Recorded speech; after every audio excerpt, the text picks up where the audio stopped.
La psychologie de l'argent est un sujet fascinant et complexe. Que nous le voulions ou non, l'argent est omniprésent dans notre vie, et nos croyances et comportements en matière d'argent ont un impact majeur sur notre vie financière. Comprendre notre relation à l'argent est donc essentiel pour atteindre nos objectifs financiers et vivre une vie épanouissante. Dans cette vidéo, nous allons explorer les principaux aspects de la psychologie de l'argent et vous donner des outils pratiques pour améliorer votre relation à l'argent. Préparez-vous à découvrir des informations fascinantes sur vous-même et sur la manière dont vous pouvez vous épanouir financièrement. Vous voulez de l'argent, beaucoup d'argent, mais vous pensez que vos connaissances financières sont un frein à votre réussite? Détrompez-vous, la richesse ne dépend pas tant de votre savoir, que de votre état d'esprit. Nombreuses sont les personnes qui pensent que les plus fortunés sont les plus instruits, les plus intelligents ou les plus compétents. Or, si cela peut être vrai pour quelques-uns, c'est loin d'être une règle universelle. En réalité, ce sont souvent des individus qui ont une relation particulière avec l'argent. En effet, devenir riche est avant tout une question d'attitude. Votre fortune dépendra ainsi de la manière dont vous appréhendez l'argent. Êtes-vous prêt à prendre des risques ou à privilégier la sécurité? Êtes-vous ambitieux ou modeste? Êtes-vous dépensier ou économe? Ces caractéristiques influencent grandement votre succès financier. De plus, votre cadre de vie joue également un rôle dans votre relation avec l'argent. Que vous viviez dans un pays en guerre ou en paix, votre attitude vis-à-vis de l'argent sera différente. Parfois, des conditions de travail jugées inacceptables pourraient être considérées comme un progrès pour d'autres. Tout est relatif, et chacun agit de manière cohérente et rationnelle dans son propre cadre psychologique. Un trader qui donne $5000 de pourboire peut paraître irrationnel aux yeux de certains, mais pour lui, cela a tout son sens. À l'inverse, jouer au loto, qui est économiquement irrationnel en raison des chances de réussite très faibles, peut être perçu comme un espoir pour une personne qui se sent bloquée dans sa vie. Il est donc possible que votre comportement avec l'argent, que vous pensiez rationnel, soit en réalité contre-productif pour atteindre vos objectifs financiers. Pour créer et accumuler de la richesse, il existe des attitudes plus adaptées, qui dépendent de votre cadre psychologique. Il est important d'en prendre conscience et de travailler sur soi pour adopter les attitudes les plus bénéfiques pour vous. Alors, n'attendez plus pour revoir votre rapport à l'argent, repensez votre attitude et vous pourrez vous aussi accéder à une vie plus riche et plus épanouissante. Il est tentant de suivre les traces de ceux qui ont réussi avant nous pour espérer atteindre la richesse. Mais est-ce vraiment une solution viable? Le monde de la finance peut sembler complexe et intimidant.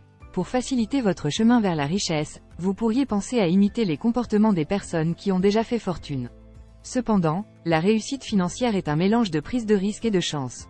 Il est donc impossible de reproduire exactement le même parcours. Chaque réussite dépend de multiples facteurs, dont une grande partie échappe au contrôle humain. Par exemple, Bill Gates est devenu l'homme le plus riche du monde en développant des produits informatiques. Mais saviez-vous que dans sa jeunesse, il a fréquenté l'une des rares écoles au monde à posséder un ordinateur? Sans cette opportunité, il n'aurait peut-être jamais découvert sa passion pour l'informatique à l'âge de 13 ans. De même, Rockefeller est devenu milliardaire au XIXe siècle en violant délibérément de multiples lois contraignantes. La frontière entre un génie et un criminel était donc très fine, et sa réussite financière était en partie due à l'inaction du système judiciaire. Il est donc illusoire d'imiter les comportements de personnes que vous admirez pour espérer reproduire leur succès. La richesse n'est pas seulement une question de talent et de travail acharné. Au lieu de cela, cherchez à trouver quels comportements, à votre niveau, auront le plus d'impact positif dans votre propre vie. Par exemple, au lieu de placer votre argent comme Warren Buffett, vous pourriez vous rendre compte que vous serez plus heureux avec plus de temps libre, même si vous avez moins d'argent. Économisez chaque mois un peu plus d'argent que vous n'aviez l'habitude de le faire. Vous ne serez peut-être pas aussi riche que Warren Buffett, mais vous serez plus satisfait en trouvant votre propre voie. En résumé, vous ne pouvez pas imiter exactement le parcours d'une personne riche, car vous ne bénéficierez pas des événements imprévus qui les ont aidés dans leur voie. Trouvez plutôt les méthodes qui fonctionnent pour vous et qui amélioreront votre vie. L'argent n'est que secondaire, et le vrai succès réside dans la recherche de la voie qui convient le mieux à vos aspirations. Savoir comment gagner plus d'argent est une chose, mais savoir comment ne pas trop dépenser en est une autre. C'est une compétence clé qui est difficile à acquérir, mais qui peut vous aider à devenir plus riche. En effet, les désirs humains sont naturellement incontrôlables et plus vous gagnez d'argent, plus ils augmentent. C'est un cercle vicieux qui peut entraîner des comportements irrationnels, même chez les millionnaires. Bernard Madoff en est un exemple frappant. Bien qu'il soit un homme d'affaires talentueux et avisé, il n'a pas pu résister à la tentation de gagner encore plus d'argent en détournant des moyens légaux et en créant une arnaque pyramidale. Il a finalement été condamné pour délit d'initié et escroquerie. Pour réussir financièrement, vous devez donc apprendre à contrôler vos désirs. Cela vous permettra de dépenser moins, d'économiser plus rapidement et plus facilement, sans avoir à prendre des risques inutiles. Concentrez-vous sur ce qui vous rend heureux et vous pourrez économiser sur ce qui ne l'est pas. L'un des biais psychologiques les plus néfastes sur le plan financier est notre tendance naturelle à nous comparer aux autres.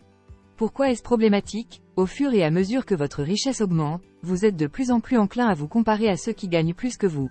Même si vous êtes riche, vous vous sentez alors pauvre. Cette tendance ne disparaît jamais, car même les millionnaires se sentent pauvres en comparaison des milliardaires.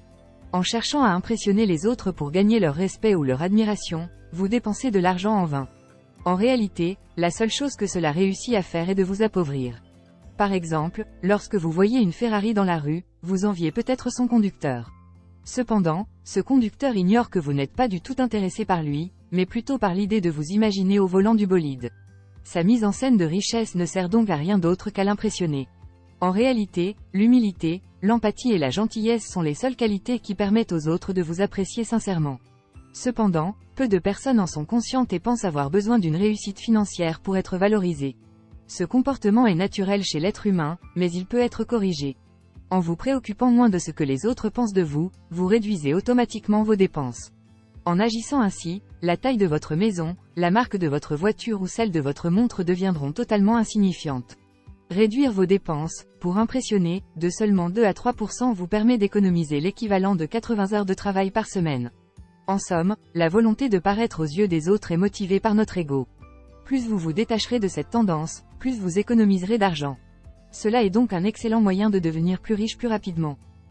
De nombreuses personnes pensent que l'argent leur permettra d'acheter tout ce dont elles ont toujours rêvé, mais cela ne révèle pas la véritable utilité de l'argent. Lorsque l'argent est utilisé pour subvenir à des besoins fondamentaux, il est crucial pour améliorer la vie d'un individu. Cependant, lorsque l'on a suffisamment d'argent pour subvenir à ses besoins de base, l'argent prend une nouvelle utilité. En effet, il ne sert plus seulement à acheter des choses, mais il permet également de libérer du temps. Plus on a d'argent, plus on a la possibilité de choisir une activité qui nous plaît, avec des personnes que nous apprécions, à l'horaire qui nous convient et pour la durée que l'on souhaite. Le véritable luxe de l'argent est la possibilité de ne plus être soumis à des contraintes que l'on est obligé d'accepter lorsque l'on manque d'argent. Par exemple, si vous avez un peu d'argent de côté, vous pouvez vous permettre d'attendre quelques mois pour trouver un meilleur emploi, vous n'êtes pas contraint de prendre le premier emploi qui se présente. Malheureusement, peu de gens sont vraiment conscients de ce bénéfice réel. Ils se perdent plutôt dans des considérations consuméristes qui dégradent leur qualité de vie. Pris collectivement, les Américains sont plus riches qu'ils ne l'ont jamais été dans leur histoire, pourtant ils ont abandonné la maîtrise de leur temps pour travailler plus et acheter plus de biens matériels.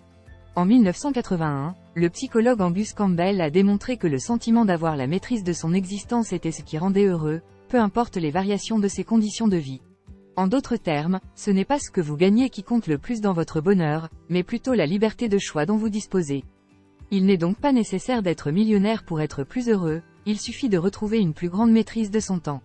Pour cela, il est possible de trouver un moyen de réduire le temps de transport jusqu'au travail, de dégager du temps libre, ce qui augmente le bonheur plus sûrement que l'argent durement gagné.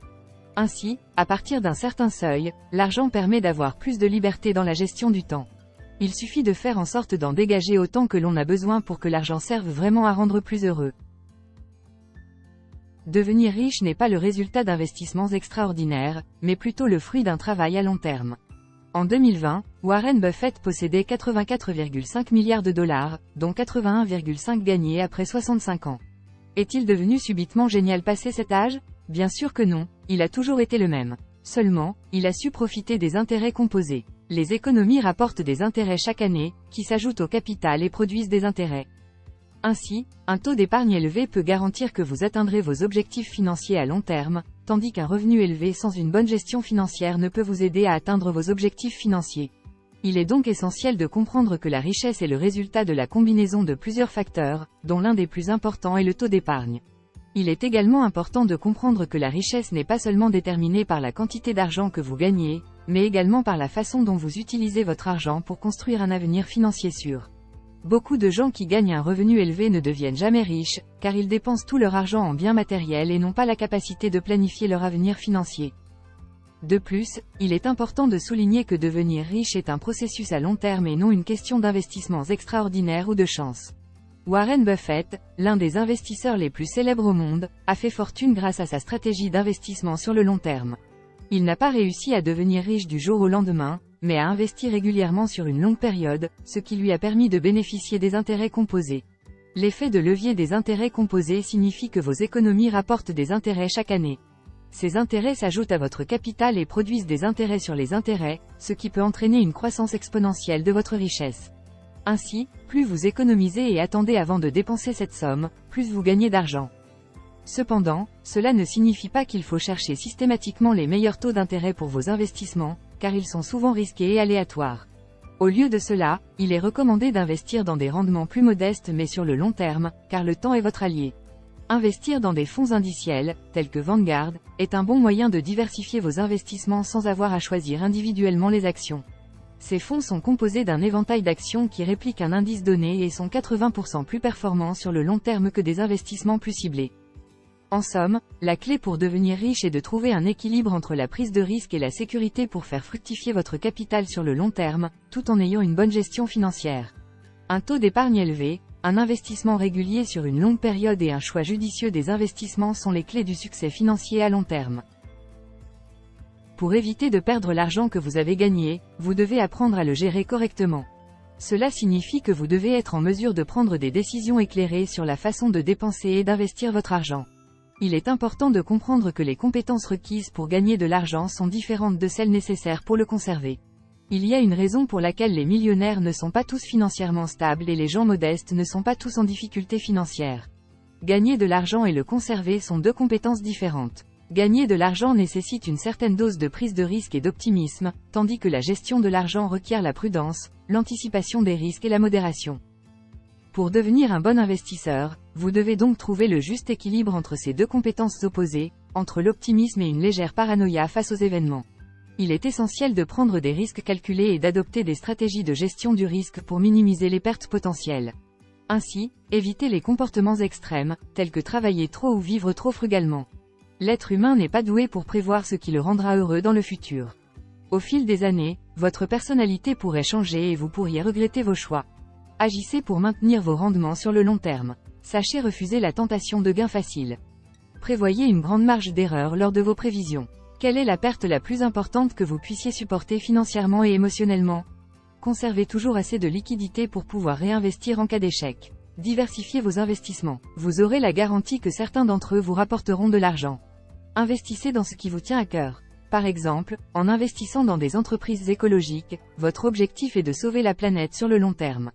Vous serez donc plus tolérant et patient s'il y a une baisse des cours. Il est également important de ne pas investir plus que ce que vous pouvez vous permettre de perdre. Enfin, la gestion de votre argent doit être une priorité constante. Suivez régulièrement vos investissements et évaluez régulièrement vos décisions financières. N'oubliez pas que l'argent est un outil, pas une fin en soi. Il est là pour vous aider à atteindre vos objectifs, que ce soit en termes de sécurité financière, de liberté ou de réalisation de vos rêves. En gardant cela à l'esprit, vous serez mieux préparé à gérer votre argent et à le faire fructifier sur le long terme. En conclusion, pour devenir un bon investisseur, il est essentiel de trouver un équilibre subtil entre les compétences nécessaires pour gagner et celles requises pour conserver son capital sur la durée. Cela passe par la diversification des investissements, la modération et une certaine paranoïa, ainsi que par un engagement dans des projets qui ont un sens pour vous. En suivant ces conseils, vous pouvez améliorer vos chances de réussite en tant qu'investisseur sur le long terme. Si vous avez apprécié cette vidéo et souhaitez voir davantage de contenu de qualité, je vous invite à liker et à vous abonner à ma chaîne. Cela me permettra de continuer à vous proposer des vidéos instructives et captivantes, et vous serez informé en priorité lors de la sortie de mes prochaines vidéos. N'hésitez pas également à partager cette vidéo avec vos amis et vos proches qui pourraient être intéressés. Merci beaucoup pour votre soutien.